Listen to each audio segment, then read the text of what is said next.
નમસ્તે વિદ્યાર્થી મિત્રો, આજે આપણે ધોરણ 5ની અંદર હિન્દીમાં સ્વાધ્યાય પોથી પૂરવાની છે. જે આપણે 11મો પાઠ છે સચ્ચા બાલકવાળો, એ અધૂરો છે, એ પૂરશું. તો બધા સ્વાધ્યાય પોથી કાઢો અને આજે આપણે સ્વાધ્યાય પોથી છે એ પૂરવાની છે. સ્વાધ્યાય પોથી સારા અક્ષરે પૂરજો અને સ્વચ્છ પૂરજો. બધા ગડબડ ગોટાળો કરતા નહીં, ન સમજાય તો બીજી વાર વિડીયો જોઈ અને સવાલ જવાબ છે એ પૂરા લખી નાખવાના છે. તો ચાલો બધા સ્વાધ્યાય પોથી કાઢો. આપણે પ્રશ્ન 6 પહોંચ્યા હતા. તો પ્રશ્ન 6ની અંદર આપણે પ્રશ્ન 6નો પહેલો પ્રશ્ન જોઈએ. તો કે લड़के की माँ ने अशरफ या सदरी के अस्तर में क्यों सी दी थी? लड़के ने माँ ने अशरफ या सदरी के अस्तर में क्यों सी दी थी? तो लखो लड़के की माँ ने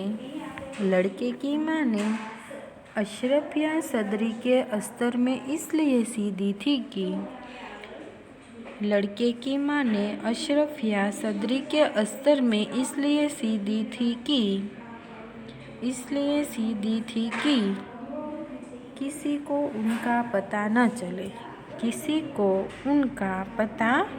चले. फरी बार लड़के की माँ ने अशरफ या सदरी के अस्तर में इसलिए सी दी थी कि किसी को उनका पता न चले.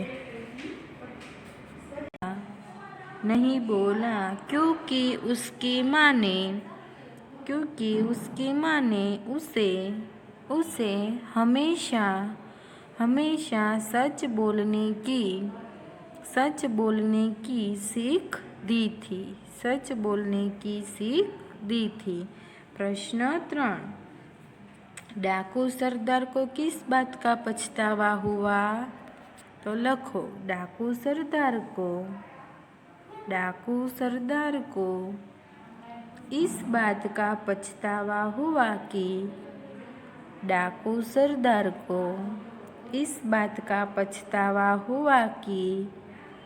वह बड़ा होने पर भी ईश्वर के बताए नेक रास्ते पर नहीं चलता.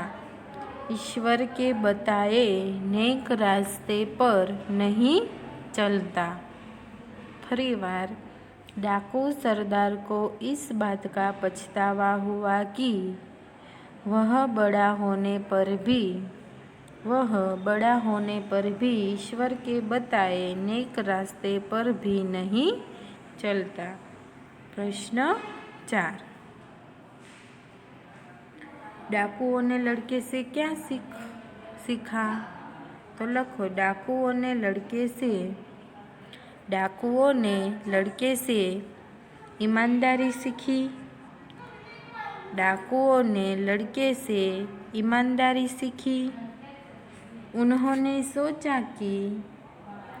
उन्होंने सोचा कि इतना छोटा लड़का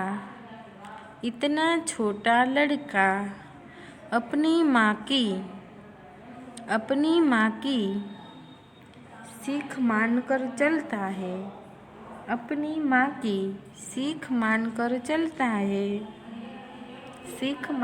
चलता है और हम है कि अपने भगवान के बताए हुए नेक रास्ते पर नहीं चलते.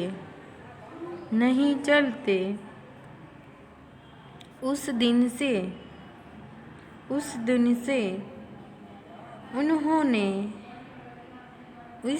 से उन्होंने लूटमार करना छोड़ दिया और नेक रास्ते पर चलने की प्रतिज्ञा की. फरी बार बोलूँ छूँ. डाकुओं ने लड़के से ईमानदारी सीखी. उन्होंने सोचा कि इतना छोटा लड़का अपनी माँ की सीख मानकर चलता है और हम है कि और हम है कि भगवान के बताए हुए नेक रास्ते पर नहीं चलते, नेक रास्ते पर नहीं चलते। उस दिन से उन्होंने लूटमार करना छोड़ दिया, उस दिन से उन्होंने लूटमार करना छोड़ दिया और नेक रास्ते पर चलने की प्रतिज्ञा की।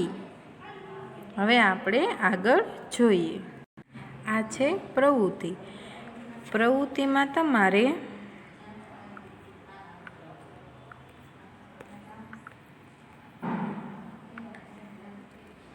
कोष्टक में दिए शब्द और उनके समानार्थी शब्द ढूंढकर गोला कीजिए और नीचे जोड़ बनाइए। तो जो सरदार सदरी एनो समानार्थी तमारे आ कोष्टकनी अंदरथी गोतवानुं छे अने अहींया आपेली खाली जग्यामां लखवानुं छे। सरदार तो मुखिया, सदैव तो हमेशा, ई सदैव तो हमेशा, हमेशा पछी तमारे आमांथी उपर कोष्टकमांथी गोतवानुं समाधि एनुं शुं थाय मजार। तो मजार तमारे आवी रीतने करीने आवी रीतने गोतवानुं छे। आश्चर्य तो अजरत, ई तमारे होमवर्क में करवानुं छे। पछी एमां आवी रीते विरुद्धार्थी शब्द पण गोतीने सच तो झूठ, आज तो कल, सच बड़ा, ई तमने आमां आपेलो छे, ई पण तमारे होमवर्क में करवानुं छे। अने प्रश्न आवडो पड़ीने प्रश्नना जवाब मैं तमने पाठ्यपुस्तक में आप्या था, ई तमारे होमवर्क में આવી રીતે લખી નાખવાનું છે। આ પહેલાં વાંચવાનું છે અને એની પહેલાં પ્રશ્નના જવાબ તમારે લખવાના છે। હવે આપણે આગળ જોઈએ। હવે આવે છે પાઠ 12। પાઠ 12 છે એ તમને હું સ્વાધ્યાય પોથી પુરાવું છું। તો પાઠ 12ની અંદર સ્વાધ્યાય પોથી પૂરવાની છે। હવે આપણે પૂરીશું પાઠ 12। તો પાઠ 12ની અંદર कोष्टक में से सही शब्द सुनकर लखवाना छे। तो पहलू छे दुमदुमा गांव में शेनी कमी हती, तो के पानी। तो पहला में आवशे पानी की कमी रहती थी। बच्चे पानी में तैरना चाहते पर कहाँ, बीजी खाली जग्या में लखो तैरना। त्रीजू मैं बादलों से खाली जग्या करूँगा रोज बरसों, तो एमां लखो प्रार्थना। मैं बादलों से प्रार्थना करूँगा रोज बरसों। चौथू एक बड़ा सा गड्ढा क्यों नहीं खोदे, एक बड़ा सा गड्ढा। तो चौथा में आवशे गड्ढा। पछी पांचमा में वे जमीन खोदते रहे और मिट्टी ढोते रहे। तो पांचमी खाली जग्या में आवशे ढोते। छठी बरसात में उस खाली जग्या में पानी भरा। तो छठी खाली जग्या में आवशे तालाब। सातमू पानी से खेतों की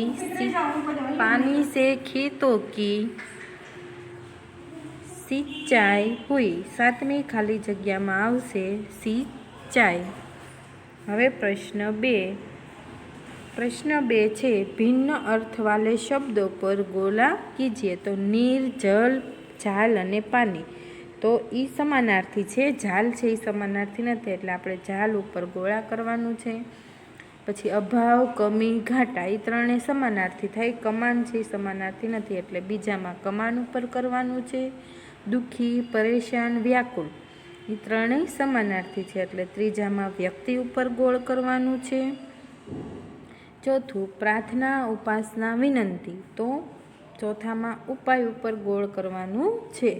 पछी बारिश, वरसाद अने बरसाद अने वर्षा त्रणेय शब्द एक छे, खालीनी उपर आवशे बारी એટલે પાંચમામાં બારી ઉપર ગોળ કરવાનું છે। હવે આવશે પ્રશ્ન 3।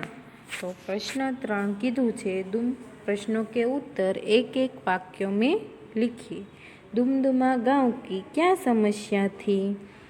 तो दुमदुमा गांव में हमेशा पानी की कमी रहती थी। दुमदुमा गांव में हमेशा पानी की कमी रहती थी। पानी की कमी रहती थी। दुमदुमा गांव की यह समस्या थी। दुमदुमा गांव की यही समस्या थी। प्रश्न बीजो, पानी की समस्या के कारण बच्चे क्यों क्या नहीं कर पाते थे?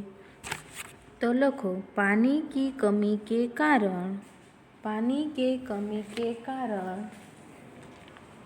पानी के कमी के कारण बच्चों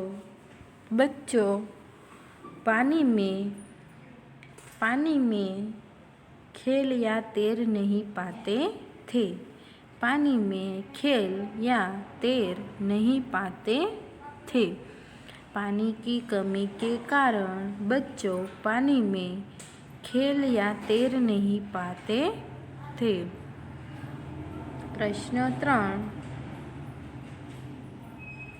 रजिया ने पानी की कमी दूर करने के लिए क्या उपाय बताया? तो लिखो जवाब, रजिया ने पानी की कमी दूर करने के लिए, रजिया ने पानी की कमी दूर करने के लिए एक बड़ा सा गड्ढा खोदने के लिए कहा। एक बड़ा सा गड्ढा खोदने के लिए कहा। હવે આવશે પ્રશ્ન 4। प्रश्न 4 છે, जमीन खोदने के लिए बच्चे क्या क्या साधन लाए? जमीन खोदने के लिए बच्चे फावड़े, कुहाड़ी, कुदाले और तसले लाए। जमीन खोदने के लिए बच्चे फावड़े, कुहाड़ी, कुदाले और तसले लाए। प्रश्न 5, पानी कहाँ कहाँ से मिलता है? लिखिए। पानी कुएं,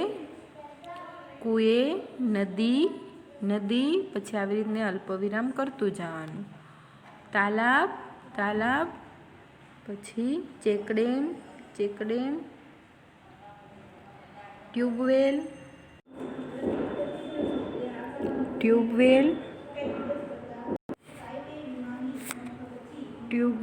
आदि से मिलता है।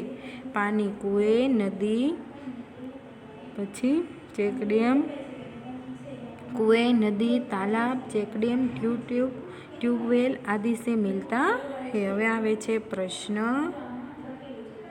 उचित जोड़े मिलाइए। तो मैं बादलों से प्रार्थना करूँगा रोज बरसो। कौन बोले छे? बिल्लू। बादल रोज कैसे बरस सकते हैं? कौन बोले छे? महिमा। एक बड़ा सा गड्ढा क्यों ना खोदे? कौन के छे? रजिया। तो पहला में बिल्लू, बीजा में महिमा ने तीजा में रजिया। हवे आपणे आगळ जोईए। हवे जोई लईए प्रश्न 5, गुजराती में अनुवाद कीजिए। बच्चे पानी में खेलना चाहते थे तो बाळको पानी में रमवा इच्छे छे।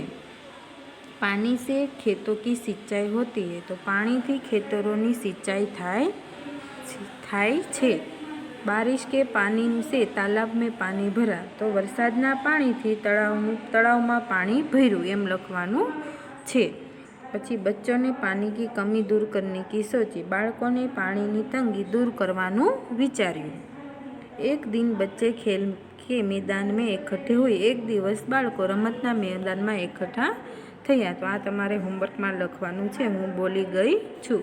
हवे आवे छे प्रश्न 6, निम्नलिखित गुजराती शब्दों के आगे उसका हिंदी नाम कोष्टक में से लिखिए।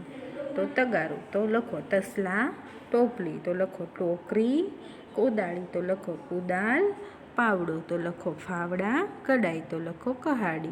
हवे कड़ाही पाछुं कहूँ छूँ, तगारू तो तसला, टोपली तो टोकरी, कोदाड़ी तो कुदाल, पावड़ो तो फावड़ा, कड़ाही तो कड़ाही।